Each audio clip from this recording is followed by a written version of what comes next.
Hello everyone, Time to Grind here, and today I wanted to talk about something that's pretty close to my heart, something that I'm pretty passionate about, and that's just a lot of people talking about how the game industry is dying, or at the very least getting worse. You know, they bring up stuff like the new Star Wars Battlefront and the pay-to-win loot boxes it has, or the extremely buggy launch of COD World War II, where it's practically like we're playing a beta, and the fact that these games, you know, even though they're terrible and they're pay-to-win and stuff like that, these AAA title games, millions of people are still buying them and spending so much money on microtransactions, and these companies are making so much money, and they're like, oh, we don't even have to work, you know, let's just put out some random buggy mess and we'll still get millions of dollars.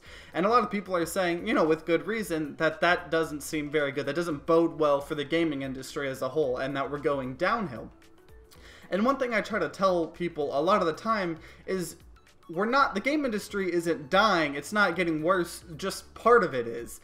You don't have to, you know, lose hope in gaming completely, you just have to know where to look. Right now, it might be a bad place for, you know, a lot of AAA title type of games, but it's an amazing place for indie games right now. The indie scene is thriving. We're seeing so many new, original, you know, amazing indie games that just are blowing up because of how great they are. You know, stuff like Golf Story for the Switch. You know, I'm mainly going to be talking about games that are on PC and sometimes other consoles, just because I do play on PC.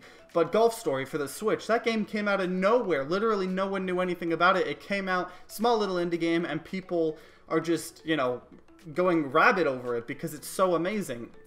And I just wanted to kind of take the time to just let you guys know of some amazing games that have been coming out lately that, you know, kind of should restore your faith in at least part of the gaming industry. You know, first of all, you know, Stick Fight the game. It's just a game that came out recently. It's $5, and it's just this amazing, cheap multiplayer game that, you know, has hilarious moments in it, great ragdoll physics. It's just amazing. You got Hollow Knight, which came out a little bit ago, but it's constantly getting just free, huge expansion packs, and it's ridiculous. You got Cuphead, and we all know about Cuphead because that blew up. It's an amazing game that's been worked on for so long. It has, you know, hand-drawn art styles, and, you know, most of the game's about fighting different bosses and stuff, and it's already having a thriving speedrunning community for good reason, and it's just amazing. You got games like Tooth and Tail, which take, you know, an original, or, you know, an existing genre and do an original spin on it with amazing art style. You got Pit People by the people that made Castle Crashers and Battle Block Theater, and it's showing how, if early access is done right, it is good, you know, because Pit People right now is still in early access. It's been in early access for a while, but I feel like it's restored at least my faith, and hopefully faith of other people's, of what early access can do, because, you know, a lot of times we've seen these companies just come out and just completely flip assets, buy some assets from the Unity store, just flip them, put them in a game, you know, battle royale game or zombie survival game, put it in early access, and then it stays in early access for 5 years, never getting updated.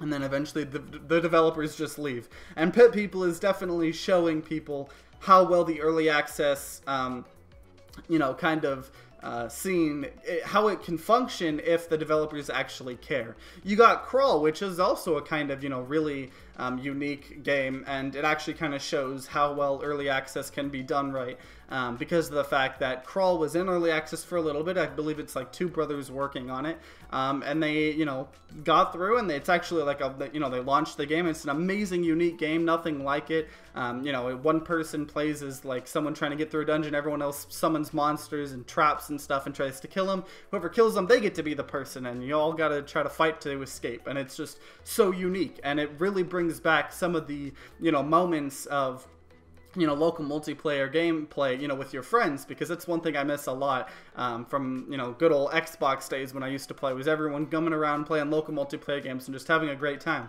And that's one thing you're going to see kind of a trend in with indie games like Ultimate Chicken Horse or Duck Game. They're both ridiculously amazing local multiplayer games, and it really brings back, you know, the memories of sitting down with your friends and playing local multiplayer games. You got Dead Cells, which is a really, you know, early access right now, and it seems to be doing very well. It seems like a great original spin on roguelikes, kind of similar to Rogue Legacy, if you've ever played that. Another amazing indie roguelike game. And it's really unique. The art style is awesome, and the gameplay's awesome. And not only is the indie scene thriving, but we're seeing some, you know, smaller, you know, a lot of people call them like AA games or single A title companies, you know, so companies that are a little bit bigger than, you know, Brothers making a game or whatnot. But they're not, you know, AAA title games with 5 million people working for them, and, you know, they're trying to make billions of dollars. And, you know, there's a couple games out there made by some of those people lately that have been doing really good. You know, Killing Floor 2 by Tripwire. Now, it's a little bit older of a game, but I just want to bring it up because it's constantly getting new updates. I think it recently, like, got put on consoles and everything like that. And it's just a really fun game to play with your friends online. And it's just constantly getting updated. They're adding new weapons to all the classes. You know, they're constantly adding cosmetics if you're into that kind of stuff. They're constantly, like just recently, they added a whole new type of monster type and a whole new boss into the game, and it's all for free. You know, it's really, really refreshing to see, you know, a game, especially like an online-based game like that, constantly get updated with updates that actually matter and are free, and not having to worry about stupid season pass stuff or DLC. It's just really, really refreshing. You also got Jackbox Games, which a little bit different on the list, but because they've made their own genre of games almost that hasn't really been touched by anyone else necessarily. But Jackbox Games, you know, it's stuff like everyone's around in a room, and I think a lot of streamers do this too because they've started putting streamer tools in their games. But everyone, you know, is together, and you all have your phones. You go to the website, and there's just every Jackbox, you know, pack has a bunch of different games. So one of our favorites is Quiplash, and everyone gets 2 prompts, and you have to, like, you know, answer funny, quirky things or whatever in the thing, and everyone votes on what's funnier to the prompt. And it's just really great. It's one of those things that is just so easy to just play, especially when you have a large amount of people in person. It's really great, and they just came out with Jackbox Party Pack 4, and it's amazing. A lot of the games are actually, like, really, really good. And the game industry right now is, if you know where to look, it is honestly in a really good place. I've heard a lot of people, you know, having mixed feelings about it, and overall what it comes down to is what type of games you play. If you were that guy who bought the the yearly COD every year, and, you know, then you bought the Battlefield every year or two it came out, you bought the Assassin's Creed every year it came out, you bought, you know, all of these AAA title games every year, and now you're starting to see them be infected with, you know, pay-to-win loot boxes, and you know, COD World War II, I have to admit, I don't buy AAA title games, like, almost ever, but I ended up buying World War II just because I played the beta and it was decent, and I am right now very disappointed because the gameplay is okay, but there are so many bugs and glitches that should not have been there, especially since they, you know, moved to the 3-year dev cycle where they have 3 different devs, so they have 3 years to work on each game. The game is not in a state that it should be for being worked on for 3 years. You know, it's super, super buggy, and it's honestly making me disgusted. I decided to, you know, invest in a AAA title game. You know, normally I'm a huge indie game guy, you know, play Binding of Isaac Rebirth. You know, that's something I didn't mention because it hasn't come out recently. It's kind of an older game, but Binding of Isaac Rebirth and the original Binding of Isaac, they're just amazing games. And overall, the point I'm trying to make is, if you are that type of person that's super, super into AAA title games and buying all this stuff, just take a look at some of the indie games, especially if you're a, you know, PC gamer, because there are a ton of different options out there. You know, obviously for consoles, some of the more popular indie games, you know, end up coming to console, but there's a lot of untapped potential on, especially Steam and stuff like that. And I really recommend, if you're someone that doesn't normally, you know, check out indie games, definitely take a look at them. You'd be surprised. One of the biggest surprises for me was Hollow Knight. I don't really play those type of, you know, Castlevania, Metrovania, whatever you want to call them, type of games.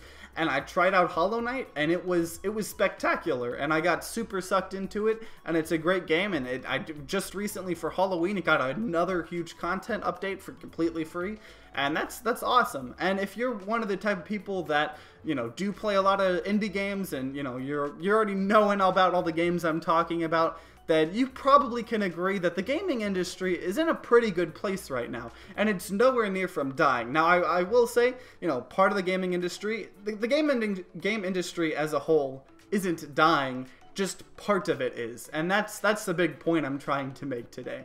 But if you guys enjoyed this video, then consider leaving a like down below and subscribing to see more content and news. And if you guys have any opinions on what I talked about, or any indie games you guys really liked, or you know, that you think I should try at some point, definitely tell me in the comments down below. I'd love to hear them all. But anyways, like always guys, see you next time.